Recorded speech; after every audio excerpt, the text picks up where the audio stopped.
No party holds a monopoly on compassion. We Republicans, we're compassionate too. We want to give dignity to those who have lived here among us for years, and to those who want to come into this country, but they have to follow the law. All right. Basically true to her word. It was on this show a couple weeks back. First-time House member Maria Elvira Salazar has unveiled a reformist immigration proposal, which is called, quote, the Dignity Plan. All right? It's got compassion in it. It's being described, there's an article here, Washington Examiner, as border crisis emboldens GOP. Some pitch compassionate immigration dignity proposal. And I just want to say, too many people have a knee-jerk reaction. Anything reformist or creating legality is called amnesty.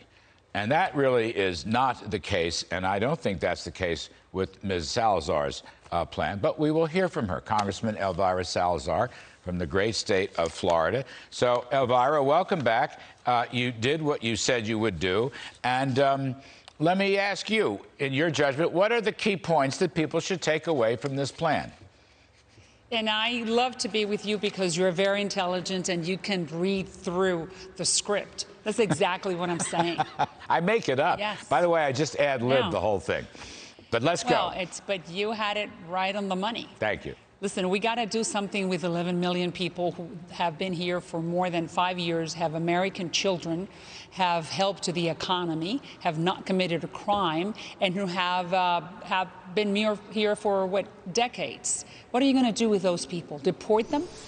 The previous administration tried it, and you know it's impossible. So why don't we just sit down and do the art of the possible, which is politics? Let's give them legality. Let's give them something called dignity. I'm not talking about making them gringos. I'm not talking about giving them path to citizenship, because you know something, Larry? They don't want that.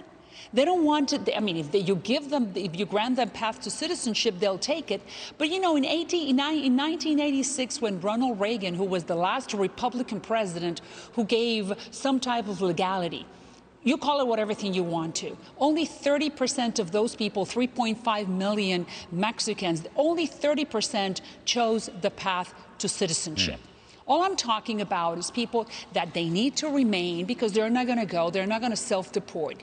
They want to continue working. And then if they want to go home after they retire, that's fine. That's the path to dignity, or the dignity path for 10 years. That's the art of the possible. But you know what's the problem, Larry? That Democrats are playing political football with my community. And they're promising, just like they promised under Obama in 2009, that he said on Spanish television that he was going to do an immigration reform law and they were going to get some citizenship. He didn't do anything. Now Biden is doing the same thing. Within the first 100 years of 100 days, I should say, of my presidency, I'm going to bring an immigration reform law. The Democrats know they don't even have the votes. So they're playing football with us again. Let's narrow this down.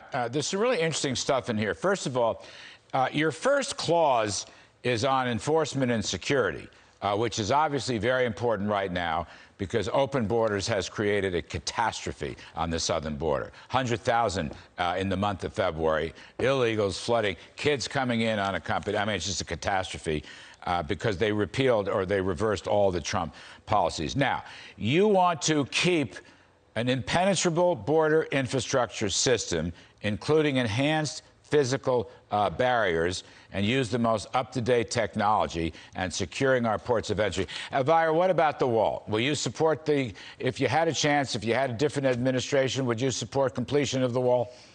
Listen, when you concentrate on the wall, according to the Border Patrol, you're only talking about one aspect. You need the automatic machines, and you need the towers, and you need more Border Patrol. Well, I'm talking about a comprehensive group of different measures, including physical barriers.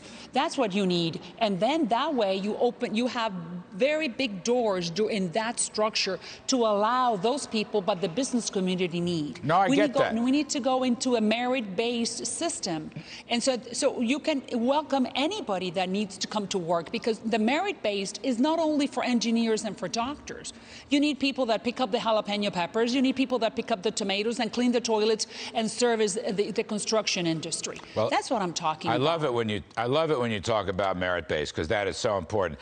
But Elvira, I'm kind of listening, you know, in my old age, I don't hear as well as I used to. I just didn't hear you say as part of this comprehensive security, I didn't hear you say you favored completion of the wall. Did I miss that? Because what I'm saying to you, because, yes, because when I was at the border, I spoke with the chief of the Border Patrol and asked the same question that you're asking me. And she said that is just one of the components. We need the latest technology to complement that structure that you're talking about. No, I get that. Very big. You need to go underground so you can stop El Chapo and his friends from bringing the drugs. You need more agents. And you know, the Hispanic community agrees with what I am saying, because those that are coming in need to come in legally. Otherwise, it's only harming us. You see, the Hispanic community is right in the middle between the politicians, the Washington politicians who are playing political football with us, and the coyotes and the traffickers who are bringing false illusions and selling the wrong story to those people that want to jump the fence. All right, well, so we are in the middle. No, it's good. It's good. I'm open to it. You know I am. The GOP has got a re-message. I've said that to you a million times. You're going to give people legal status. I don't call that amnesty, by the way. I think there's a lot of stuff here that's very sensible. People should not just throw that amnesty word around. Final point. Why don't you help me, Larry? You know why? Because I want to bring my Browns to the GOP. I need you to help me so we can send the message that we're the compassionate party, that we're not the racist, that we want it, that the values that are in my community, the Hispanic community, are entrenched in the GOP.